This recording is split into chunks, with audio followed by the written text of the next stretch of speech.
Në ambientet e shkollës fillore Marshall Tito u organizua një ngjarje e veçantë kulturore, promovimi i librit Tinguj Shprese, shkruar nga nxënësja e klasës së 7 Edina Bajri. Kjo ngjarje shënoi një moment të rëndësishëm jo vetëm për autoren e re, por edhe për të gjithë komunitetin shkollor. Në këtë promovim morën pjesë mësimdhënësit e Edinës, shokët dhe shoqet e saj, si dhe përkrahës të tjerë që e kanë ndjekur dhe mbështetur gjatë rrugtimit të saj krijues. Ceremonia u hap nga drejtoresha e shkollës, Ferida Hajdinaga, e cila me fjalët e saj përshëndetëse theksoi rëndësinë e nxitjes së talenteve të reja në mësimin e nxënësve. Më pas, panelistët e ftuar shprehën vlerësimet e tyre për autoren e re, duke theksuar pjekurinë dhe ndjeshmërinë që ajo ka shfaqur në krijimtarinë e saj. Promovimi i librit Tinguj Shprese u shndrua në një ngjarje frymëzuese për të gjithë të pranishmit, duke dëshmuar se talenti, përkushtimi dhe mbështetja e duhur mund të sjellin rezultate të mrekullueshme edhe në moshë të re. Përshëndes atë kurajo që ka patur për të shkruar dhe për të botuar një libër të tillë, sepse shoh që ajo përmes këtij libri ka hapur dhe ka shfletuar sikur në dritare të themi disa imazhet e saj të momentit dhe të çastit. Andaj mund të them vetëm suksese dhe me tutje dhe të përuroj edhe për 100 vjet të tjera dhe mund të them që krenohemi për nxënësa të tillë. Dua të përgëzoj drejtoreshën e shkollës, Ferida Hajdinaga, që na mundësoj të mbledhemi sot këtu për të bërë promovimin e një libri të një nxënëse që është nxënësja e shkollës sonë për klasës së parë me emrin Edina Bajri. Unë Edinën e njoh sepse në klasën e 6 ajo është bërë pjesë e klasës dhe unë i kam dhënë mësim vjet, gjuhë shqipe dhe letërsi, disa si vjet, një lëndë të re, fakultative, të përzgjedhur, punëtori letrare dhe gazetari. I përshëndes të gjithë të pranishmit, të gjithë ato që kanë kontribuar që kjo vepër të dalë në dritë dhe ne sot të kemi në dorë. Sot kemi privilegjin dhe kënaqësinë të jemi bashkë për të promovuar një vepër të veçantë, të mbushur me ndjenja të thella dhe mesazhe që burojnë nga shpirti i një autore të re, por një autore e pjekur në mendim dhe në ndjenjë. Libri Tinguj Shprese i autores Edina Bajri është pasqyrë e shpirtit njerëzor, një udhtim i ndjeshëm mes sfidave, ëndrave dhe emocioneve që bëjnë jetën tonë të veçantë. Dhe Tinguj Shprese nuk është thjesht një përmbledhje poezish, por është një dialog i hapur ndërmjet autores dhe lexuesit. Nëpërmjet vargjeve të saj, Edina na fton të reflektojmë mbi kuptimin e jetës, të përballemi me realitetin, me guxim dhe në asnjë mënyrë apo situatë mos ta humbim shpresën, pavarësisht errësirës që mund të na rrethojë. Në këtë libër, poezia dhe proza poetike ndërthyren së bashku në mënyrë harmonike, duke krijuar një rrëfim të fuqishëm mbi ndjenjat universale të njerëzit. Autorja përmes vargjeve të saj na mëson se shpresa nuk është thjesht një koncept abstrakt, por një forcë që mund të na mbajë gjallë edhe në momentet më të vështira të jetës. Leximi ashtu si kurse dhe shkrimi janë veçori me të cilat njeriu nuk lind, por ato krijohen dhe bëhet si shprehi për të lexuar edhe për të shkruar. Shoqata Amerikane e Pediatrëve inkurajon dhe këshillon prindërit që fëmijëve të tyre të lexojnë që nga dita e parë e lindjes. Ky fakt i shkon për shtatje teorisë se fëmia i nxen fjalët para se me ditë me fol. Domethënë, bën bagazhin me fjalë, fillon me fol. Ashtu edhe fëmia për të shkruar duhet të pësej shkronjat para se marrë në shkollë dhe kur të jetë në shkollë të jetë i gatshëm për lexim e për shkrim. Për një kohë gjatë është menduar se letërsia për fëmijë është vetëm një letërsi e cila përfshin prallat, tregimet fantastike apo edhe poezi të ndryshme.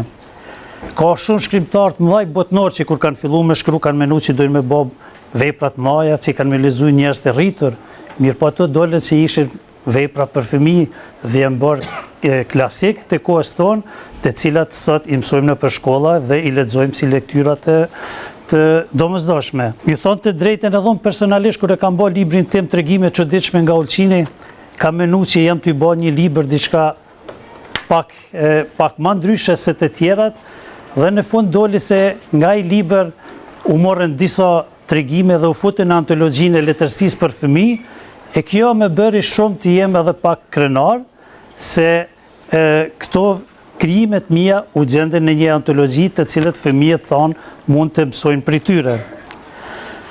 Fëmijët nga natyra janë qenie optimiste, por edhe ata deri në një masë të konsiderueshme varet nga jeta dhe situata dhe kështu që ata veprojnë sipas ndjenjes. Sot Edina ka guxu, madje edhe ka nxit bashkëmoshatarët e vet që të ndjekin ëndrat e veta. Ajo u thot: "Guxo të luftosh për ëndrat tua, pa e ditur udhën që të pret. Kur bota të duket e errët dhe pafund, në çdo moment të vështirë gjej forcën që gjendet thellë në shpirtin tënd." Kjo është disa vargje nga poezia Guxo në faqen 6. Po për fëmijët nuk ka rëndësi nëse letërsia është e shkruar nga fëmijët apo prej të tjerëve për fëmijët. Për fëmijët ka rëndësi se letërsia është e mirë, a ka mesazh dhe shumë e rëndësi se me çfarë gjuhë flitet në atë letërsi, a është e pranueshme për ta? Çfarë mund të them për vajzën time Edinën? Ndjehem padyshim e lumtur që ajo fal vullnetit të mirë, fal dëshirës së mirë, arriti që nga një numër i konsiderueshëm i poezive dhe prozës të bënte librin e saj të parë. Me kënaqësi kam lexuar çdo poezi, çdo prozë të Edinës, duke i treguar asaj që brenda teje po lind një talent. Si prind, fjalët nuk mjaftojnë, janë të shumta për të shkruar, sepse secili prind e lavdron fëmijën e vet, por ato më së miri do i shihni ju kur të shfletoni librin e vajzës sime. Tinguj shprese, Edina vendosi t'ia vet titullin librit, me qëllim që përmes këtij titulli të tërheqë vëmendjen e lexuesve, veçanërisht gjeneratave të reja, që dhe nëse mendojmë se jemi në errësirat më të mëdha, të dalemi, të mendojmë se gjithnjë do ketë një dritë për të na ndriçuar. Jo çdo gjë mbaroj nëse humbem një ditë. Mjafton të buzëqeshim për të thyer çdo pengesë që jeta na vendos përpara. Pyetje përpara të cilës lexuesit e vën Edina: a e shi jeta më shumë se sa shohim? Një udhë që ecim, por nuk e dim nga na çon. Pyetje të cilat mbesin pa një përgjigje të mirëfillt. Gjua e nënës. Gjua e nënës e ëmbël si mjalta, e dritur si dielli me shkronjat e arta, si yje që qiellit i falin hieshi, ti vlen që jetën ma mbush me lumturi.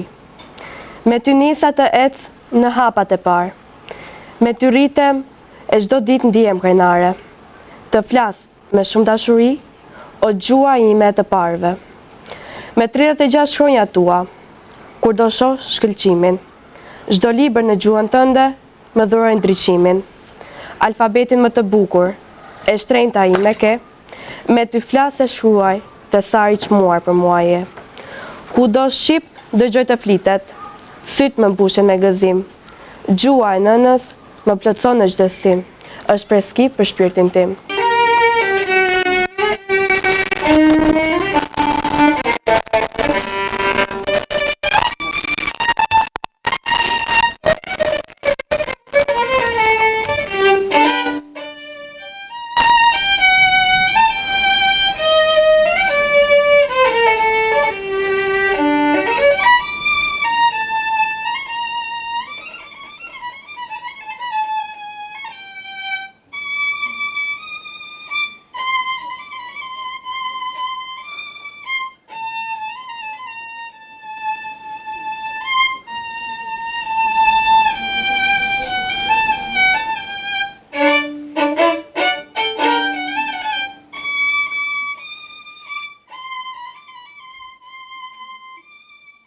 Gjatë promovimit edhe vetë autoria Adina Bajri mori fjalën për të ndarë me të pranishmit burimin e frymëzimit të saj për të shkruar.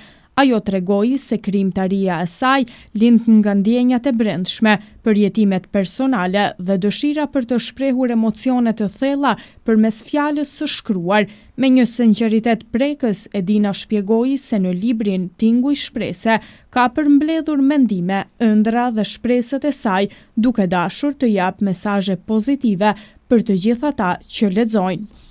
Pavarësisht emocioneve që ndjej në këtë ditë të veçantë, në këtë ditë nisin nga dy vargje, të cilat me kalimin e kohës, me vullnetin që shtohej, u kthyen në 2 strofa, 3 strofa e më shumë.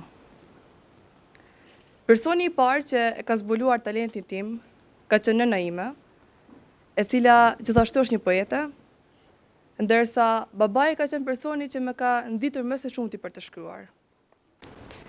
Me pas, talenti tim më kanë vënë re dhe 2 mësimdhënëse të gjuhës shqipe, Medina Rezi e me pas Birtoj Kashi. Për të shkruar më së shumti më kanë nxitur dhe veprat letrare që i kam lexuar deri më tani, të cilat më kanë futur në mendime pse dhe unë një ditë të mos shkruaj. Ndoshta në të ardhmen do të kenë njerëz që do i pëlqejnë veprat e mia. Autori im i preferuar është Ismail Kadare. Më pëlqen ky autor sepse me veprat e tij na fut në një botë të veçantë, në një botë moderne. Ndërsa nga autorët vendas mund të cek Harul Qinakun, më pëlqen ky autor sepse në veprat e tij përmend fëmijët dhe përmend ato si çelët më të pafajshme. Në fillim të shkollimit tim arsimor, unë kam zgjedhur shkollën Marshall Tito dhe sot mund të them që në zgjedhjen e shkollës nuk kam gabuar. Sepse shkolla Marshall Tito është ajo shkollë që më ka frymëzuar dhe më ka motivuar për të arritur çdo sukses që kam deri në ditët e sotme. Për të mos u zgjatur më shumë, dua të falenderoj shumë prindërit e mi, të cilët kanë qenë përkrahasit e mi më të mëdhenj. Në përmbyllje të këtij promovimi mbreslënës të pranishmit u ftuan në një koktejl falenderues, ku në një atmosferë miqësore dhe të ngrohtë shkëmbyen përshtypje, urime dhe fjalë inkurajuese për autoren e re.